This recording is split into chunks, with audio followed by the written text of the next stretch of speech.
নমস্কাৰ আপোনালোক সকলোকে পুনৰবাৰ আপোন নিউজৰ অন্য এটা ভিডিঅ'লৈ স্বাগতম জনাইছোঁ। অসমত বিভিন্ন ধৰণৰ সামগ্ৰীবিলাকৰ খুৰাখুৰে দাম বঢ়া হয়তো আপোনালোকে দেখা পাইছে। শাক চব্জিৰ পৰা আৰম্ভ কৰি চাউলৰ পৰা আৰম্ভ কৰি গাখীৰৰ পৰা আৰম্ভ কৰি মাছৰ পৰা আৰম্ভ কৰি একেবাৰে মাংস পৰ্যন্ত প্ৰত্যেকটো বস্তুৰে দাম বৃদ্ধি পাইছে আমাৰ অসমত। খুচুৰা বজাৰত এতিয়া জুই চাই দাম হৈছে প্ৰত্যেকটো বস্তুৰে।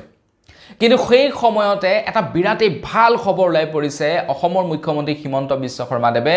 আমাৰ অসমত যি ধৰণৰে বস্তুবিলাকৰ দাম বৃদ্ধি পাইছে, দাম নিয়ন্ত্ৰণ কৰিবৰ কাৰণে বা দামত কণ্ট্ৰল কৰিবৰ কাৰণে এতিয়া কেইটামান বিশেষ পদক্ষেপ হাতত লৈছে, কেইটামান গুৰুত্বপূৰ্ণ সিদ্ধান্ত লৈছে, যাৰ ফলত নেকি এতিয়া আমাৰ অসমৰ বজাৰসমূহত আমি ক্ৰয় কৰা বস্তুসমূহৰ দাম নিয়ন্ত্ৰণত থাকিব, অত্যাধিক দাম নাবাঢ়িব, আপোনালোকে পূৰ্বৰ দামতে লাভ কৰিব। তো সেই নিয়ম কেইটানো কি সেই সম্পৰ্কত আজিৰ এই ভিডিঅ'টোত মই আপোনালোকক জনাম। তো ভিডিঅ'টো প্ৰথমৰ পৰা শেষলৈকে চাই থাকিব। মই শ্ৰীবান গৈ আপোনালোকে চাই আছে আপোন নিউজ। আহক আৰম্ভ কৰোঁ আজিৰ ভিডিঅ'। আগবাঢ়িছোঁ আজিৰ খবৰটোৰ ফালে। খবৰটো দিয়াৰ আগতে আপোনালোক সকলোকে সৰুকৈ এটা অনুৰোধ, যদি খবৰ কেইটা চাই ভাল পায় তেন্তে লাইক এটা কৰিবলৈ কিন্তু নাপাহৰিব। আৰু চেনেলটো যদি এতিয়ালৈকে ছাবস্ক্ৰাইব কৰা নাই তেন্তে চেনেলটো ছাবস্ক্ৰাইব কৰি ল'ব, যাতে এনেধৰণৰ খবৰবিলাক আপোনালোকে নিতৌ এই চেনেলটোত চাই থাকিবলৈ পায়। প্ৰথমটো খবৰ ওলাই পৰিছে যে এতিয়া জিলা ভিত্তিত বৈঠক হ'ব। জিলা আয়ুক্তৰ নেতৃত্বত অহা ৩-৪ দিনৰ ভিতৰত জিলা নিৰীক্ষণ সমিতিৰ বৈঠক আহ্বান কৰা হৈছে বুলি খবৰ ওলাই পৰিছে। এতিয়া গোটেই অসমৰ প্ৰত্যেকখন ডিষ্ট্ৰিক্টতে জিলা আয়ুক্তক নিৰ্দেশনা প্ৰদান কৰি দিছে, যাতে এই সম্পৰ্কত নিৰীক্ষণ কৰিব লাগে। কিয় দামটো বাঢ়িছে, ক'ত দামটো বাঢ়িছে, কেনেকৈ দামটো বাঢ়িবলৈ পাইছে। আপোনালোকে যদি বৰ্তমান বজাৰত চাবলৈ যায়, কিছুমান এনেকুৱা বস্তু আছে যিবিলাক বস্তুৰ MRP সেই আগৰ দৰেই আছে, কিন্তু দামটো বেছিকৈ লৈ আছে। বেলেগ কথা বাদেই দিছোঁ, আপোনালোকে পেকেট জাতীয় সামগ্ৰী কিছুমান চাব, বস্তুবিলাকৰ দাম সেই আগৰটোৱে আছে, কিন্তু এতিয়া ৰিটেইল দোকানীবিলাকে দাম বেছি লৈছে। আপোনালোকে যদি কুৱেশ্যন কৰিবলৈ যায়, ৰিটেইল দোকানীসকলে কয় যে আমিতো ভাই 1 পেকেট 2 পেকেট মাল আনি বিক্ৰী কৰোঁ, তহঁতৰ যদি কমপ্লেইন কৰিবলৈ মন আছে হোলচেলাৰৰ ওচৰত কমপ্লেইন কৰ, সিহঁতে দাম লোৱাৰ কাৰণে আমি দামত বিকিছোঁ। সিহঁতে যদি আগৰ দামত বিক্ৰী কৰে দেন আমিও আগৰ দামতেই বিক্ৰী কৰিম। এতিয়া আমি কিনি আনিব লগা হৈছে MRP দৰত, গতিকে আমিতো আৰু MRP দৰত বিক্ৰী কৰি আমাৰ লোকচান কৰিব নোৱাৰোঁ। আপোনালোকে তেনেধৰণৰ সমস্যাৰ ফেচ হৈছে নে নাই হোৱা কমেণ্ট ছেকশ্যনত জনাব। আমাৰ অসমত বিক্ৰী হোৱা বহুতো পেকেট জাতীয় সামগ্ৰী যিবিলাকৰ নেকি MRP থাকে, মেক্সিমাম ৰিটেইল প্ৰাইচ থাকে, মেক্সিমাম ৰিটেইল প্ৰাইজতকৈ বেছি পইচা ল'ব নোৱাৰে দোকানীবিলাকে, সেই বস্তুবিলাকতো তেওঁলোকে মেক্সিমাম ৰিটেইল প্ৰাইজতকৈ বেছি দাম লৈ আছে। গতিকে এই বস্তুবিলাক কিয় হ'বলৈ পাইছে, এই বস্তুটো এতিয়া নিৰীক্ষণৰ দায়িত্ব দিছে জিলা আয়ুক্তক অসমৰ মুখ্যমন্ত্ৰী হিমন্ত বিশ্ব শৰ্মাদেৱে। ইয়াৰ লগে লগে ঘোষণা কৰিছে যে এতিয়াৰে পৰা প্ৰত্যেকখন পাইকাৰী আৰু খুচুৰা দোকানীয়ে মূল্যৰ তালিকা বাধ্যতামূলকভাৱে দোকানৰ সন্মুখত হেংগিং কৰি ৰাখিব লাগিব। অৰ্থাৎ এতিয়াৰে পৰা প্ৰত্যেকটো বস্তুৰে দাম, পাইকাৰীয়ে হওক বা খুচুৰা দোকানীয়ে হওক, প্ৰত্যেকটো বস্তুৰ দামৰ তালিকা দোকানৰ ফ্ৰণ্টত লগাই ৰাখিব লাগিব। খুচুৰা দোকানীবিলাকে আলুৰ কেজি কেইটকা লৈছে, পিঁয়াজৰ কেজি কেইটকা লৈছে, বিলাহীৰ কেজি কেইটকা লৈছে, বা হোলচেলাৰসকলে আপোনাৰ চিগাৰেটৰ পেকেটটোত কেইটকা লৈছে, মিঠাতেলৰ কাৰ্টনটোত কেইটকা লৈছে, সেই সম্পৰ্কে তেওঁলোকে তালিকা এতিয়া সকলোৱে পঢ়িব পৰাকৈ চাৰ্ট আঁৰি থ'ব লাগিব বুলি জনাইছে। ছাপ'জ ধৰি লওক ওচৰা ওচৰিকৈ দুখন দোকান আছে গেলামালৰ, আপুনি ইখন দোকানীয়ে কিমান দাম লৈছে, সিখন দোকানীয়ে কিমান দাম লৈছে আপুনি নাজানে। এইখনে যদি আলুৰ কেজি 20 টকা লৈছে, তেখেতে হয়তো 18 টকাও লৈ থাকিব পাৰে। গতিকে চাৰ্টখন যেতিয়াই আঁৰি থ'ব তেতিয়া আপুনি কনফাৰ্ম হ'ব পাৰিব যে এইজন দোকানীয়ে 20 টকা লৈছে, এইজনে 18 টকা লৈছে। মই 20 টকাজনৰ ওচৰত কিয় ল'ম ভাই, মই 18 টকাজনৰ ওচৰত ল'ম। গতিকে চাৰ্ট লগোৱাটো এতিয়া বাধ্যতামূলক কৰিছে, আৰু তাৰ লগতে যাতে MRPতকৈ বেছি দামত বস্তু বিক্ৰী কৰিব নোৱাৰে, তাৰ কাৰণে এতিয়া প্ৰত্যেকটো বস্তুৰে কৰিছে কি MRP লিখি ৰাখিব লাগিব। চেনিৰ দাম কিমান লৈছে, আটা কিলো কিমান লৈছে,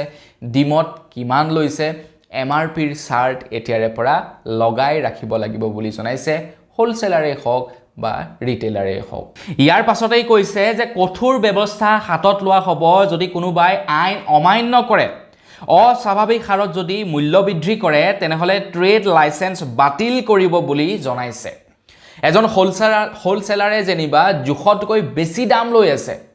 তো জুখতকৈ যদি বেছিকৈ দাম লৈ থাকে তেন্তে তেখেতৰ ট্ৰেড লাইসেন্স বাতিল কৰা হ'ব অৰ্থাৎ তেখেতলোকে অসমত ব্যৱসায় কৰিব নোৱাৰিব ম্যাক্সিমাম হোলসেলাৰ কি আছে ম্যাক্সিমাম হোলসেলাৰ মাৰোৱাৰী বিহাৰী বেংগলী এই সকল মানুহ তো তেওঁলোকে অসমত ব্যৱসায় কৰি আছে আৰু তেওঁলোকৰ ঘৰ ইনফেক্ট অসমতো সঁচাকে নহয় তো তেওঁলোকে যদি জুখতকৈ বেছি দাম লৈ থাকে তেনে ক্ষেত্ৰত তেওঁলোকৰ ওপৰত কঠোৰভাৱে শাস্তি প্ৰদান কৰা হ'ব বুলি জনাইছে তেওঁলোকৰ ট্ৰেড লাইসেন্স কেনসেল কৰিব আৰু ট্ৰেড লাইসেন্স কেনসেল কৰাৰ লগে লগে তেওঁলোকে ট্ৰেড লাইসেন্সৰ অবিহনে ব্যৱসায় কৰিব নোৱাৰিব প্ৰায়বিলাক ডাঙৰ দোকানীবিলাকে কি কৰে ডাঙৰ মানে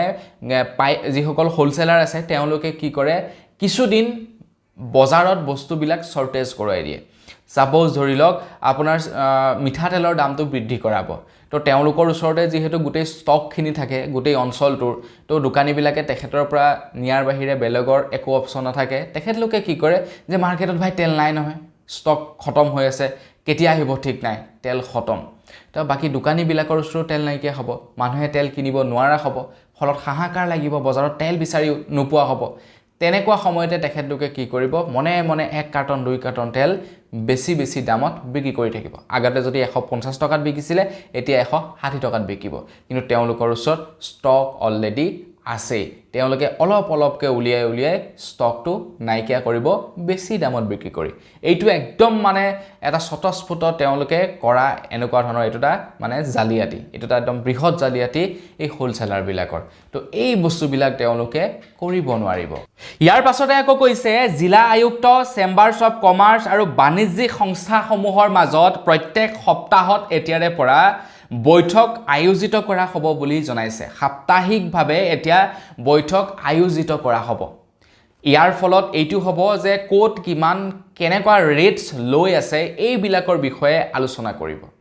কেনেকৈ বস্তুবিলাকৰ দাম হ্ৰাস কৰিব পাৰি সেই সম্পৰ্কত আলাপ আলোচনা কৰিব বলে ব্যৱসায়ী সংস্থাসমূহে বলে লক্ষ্য কৰিছে না যে কোনটো বস্তু কোট কিমান দাম লৈ আছে এই বস্তুবিলাক এতিয়াৰে পৰা পৰ্যালোচনা কৰিব লাগিব বাণিজ্যিক সংস্থাসমূহেও এতিয়াৰে পৰা বস্তুবিলাকৰ দামবিলাক নিৰীক্ষণ কৰি থাকিব যে কোনটো বস্তুত কোনে কিমানত বিক্ৰী কৰি আছে কোন হোলসেলাৰে কিমান দামত মাল এৰি আছে এই বিলাক হিচাপ এতিয়া তেওঁলোকে ৰাখিব আৰু প্ৰত্যেক সপ্তাহে এই বিলাকৰ ওপৰত আলাপ আলোচনা হ'ব কোনোবাই যদি 2 নম্বৰী কৰিছে তেখেতলোকৰ লগে ট্ৰেড লাইসেন্স বাতিল কৰাৰ লগে তেখেতলোকৰ ওপৰত কুইকলি একচন লোৱা হ'ব আৰু একচন নলব বুলিও নাভাবিব কিন্তু মাজে সময় হয়তো আপোনালোকে দেখা পাই থাকে জিএসটি বিহীন মালবিলাক জব্দ কৰি থাকে প্ৰশাসনৰ তৰফৰ পৰা তেওঁলোক জোৰে মানুহ নহয় যিমান টকাৰ ব্যৱসায়ী মালিকেই নহওক কিয় এজন প্ৰশাসনিক বিষয়াৰ ওচৰত সম্পূৰ্ণ অধিকাৰ থাকে ধনীতকেও ধনী মানুহজনক মানে যদি অপৰাধ কৰে এৰেষ্ট কৰাটো তো তেওঁলোকক হয়তো আপোনালোকে দেখা পাই থাকে মাজে সময়ে যে যিমানেই ডাঙৰ ব্যৱসায়িক নহওক কিয় 10 লাখ 15 লাখ টকাৰ মাল জব্দ কৰি পেলাই বিভিন্ন ধৰণৰ জালিয়াতিৰে যিবিলাক মাল নেকি তেওঁলোকে বিক্ৰী কৰিবলৈ চেষ্টা কৰে গতিকে তেওঁলোকৰ ওপৰত একচন লব ইয়াৰ পাছতেই কৈছে যে নিজ ইচ্ছা অনুসৰি অৰ্থাৎ কৃত্ৰিম মূল্য বৃদ্ধি যদি ধৰা পৰে যাতে ধৰা পৰে তো তাৰ কাৰণে এতিয়াৰে পৰা বজাৰসমূহ নিৰীক্ষণ কৰিব জিলা আয়ুক্তৰ তৰফৰ পৰা মানে অস্বাভাৱিকভাৱে যাৰ ইচ্ছা হিয়ে যে দামবিলাক বৃদ্ধি কৰি দিয়ে তো এই বস্তুটো যাতে নহওক তাৰ কাৰণে এতিয়াৰে পৰা জিলা আয়ুক্তসকলে পৰীক্ষা কৰি থাকিব নিৰীক্ষণ কৰি থাকিব বুলি জনাইছে নিৰীক্ষণ কৰি থাকিব ব্যৱসায়িকসকলৰ বেপাৰ বাণিজ্যসমূহ এতিয়া আপোনালোকে এইটো না ভাবিব যে আপোনালোকৰ ডিস্ট্ৰিক্টৰ ডিসি আহি আপোনালোকৰ দোকানত মানে কলম বহিলৈ বস্তুৰ দাম খুধিব যে আলু কেই টকাত বিকিছা বলে চেনি বেগ কেই টকাত বিকিছা সেইটো তেওঁলোকে খুধিবলৈ নাহে তেওঁলোকে কি ভাবে মানে আপোনাৰ ওচৰত আহি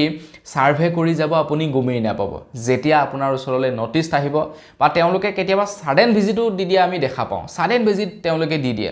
আৰু সাডেন ভিজিটত যদি ধৰা পৰে তেনেহলে লগে আপোনালোকৰ দোকানত তলা ওলমিব আৰু এনেকুৱা এটা তলা ওলমিব যিটো তলা খুলিবৰ কাৰণে আপোনালোকৰ বহুত দিন লাগি যাব যিটো তলা খুলিবৰ কাৰণে আপোনাৰ কপালৰ ঘাম মাটিত পৰি যাব সৰকাৰি তলা হয় এটো বজাৰৰ পৰা কিনা তলা নহয় সৰকাৰি তলা খুলিবৰ কাৰণে সৰকাৰিগতভাৱে গৈ খুলিব লাগিব আৰু সৰকাৰি কাম কিমান লেহেমিয়া আপোনালোকে নিশ্চয় জানে গতিকতে এই ইমান ডাঙৰ এটা মেৰপেছত সোমোৱাকৈ সঠিকভাৱে বস্তুবিলাক বিক্ৰী কৰক গ্ৰাহকক সঠিকভাৱে দিয়ক আৰু গ্ৰাহকৰেও যাতে হাৰাশাস্তিত নভুগক তাৰ বাবে ব্যৱস্থা কৰক একেবাৰে হেখত কৈছে যে যিসকল লোকে উজলা আঁচনিৰ গেছ লাভ কৰে তেওঁলোকে যাতে অবিৰতভাৱে আৰু সময়মতে গেছ লাভ কৰে তো তাৰ কাৰণে এতিয়া উজলা আঁচনিৰ কানেকশ্যনৰ সৈতে আধাৰ কাৰ্ড লিংক কৰাটো বাধ্যতামূলক কৰিছে এটা যিসকলে অধিক দাম দি কিনে বা যিসকলে নেকি আপোনাৰ সৰকাৰি ফ্ৰী পোৱা গেছ নহয় তেওঁলোকেতো যেনেকৈ নহওক তেনেকৈ কিনি ল'ব গেছটো কথা নাই কিন্তু যিবিলাকে সৰকাৰি গেছ পাইছে তেওঁলোকে নিজৰ গেছ কিনাৰ সমৰ্থ নাই তাৰ বাবে চৰকাৰে তেওঁলোকক গেছ দিছে তো তেওঁলোকে যাতে সময়মতে পায় গেছটো যাতে তেওঁলোকে সুবিধা অনুসৰি গেছটো ল'ব পাৰে তাৰ কাৰণে তেওঁলোকক এতিয়া আধাৰ কাৰ্ডৰ সৈতে লিংক কৰিবৰ কাৰণে বাধ্যতামূলক কৰিছে আপোনালোকৰ যদি উজলা আঁচনিৰ কানেকশ্যন আছে তেন্তে আপোনালোকে এতিয়া বাধ্যতামূলকভাৱে আধাৰ কাৰ্ড লিংক কৰিব লাগিব আৰু যদি লিংক নকৰে তেতিয়াহে কিন্তু আপোনালোকৰ বাতিল হ'ব পাৰে গেছ কানেকশ্যনটো আৰু যদি আপোনালোকে লিংক কৰে তেতিয়া আপোনালোকৰ বাতিল নহয় তো এই ছটাকৈ নতুন মানে ব্যৱস্থা হাতত লৈছে আমাৰ অসমৰ বজাৰত বস্তুৰ দাম নিয়ন্ত্ৰণ কৰিবৰ কাৰণে আশা কৰোঁ সোনকালে যাতে বস্তুৰ দামবিলাক কমে অতিমাত্ৰা বৃদ্ধি পাইছে যাৰ ফলত নেকি আমাৰ নিচিনা সৰ্বসাধাৰণ মানুহবিলাক হাৰাশাস্তিত ভুগিছে হয়নে নহয় কমেন্ট সেকশনত জনাব আজিৰ ভিডিঅ'ত জনাবলগীয়া সৰু এটা ইনফৰমেশ্যন ইমানে আছিলে জানি কেনে পালে সেই সম্পৰ্কত জনাব যদি ভাল লাগিলে লাইক এটা কৰিব চেনেল সাবস্ক্ৰাইব কৰা নাই সাবস্ক্ৰাইবটো কৰি ল'ব পুনৰ এটা লগ পোৱাৰ খালি বিদায় মাগিছোঁ ধন্যবাদ জয় অসম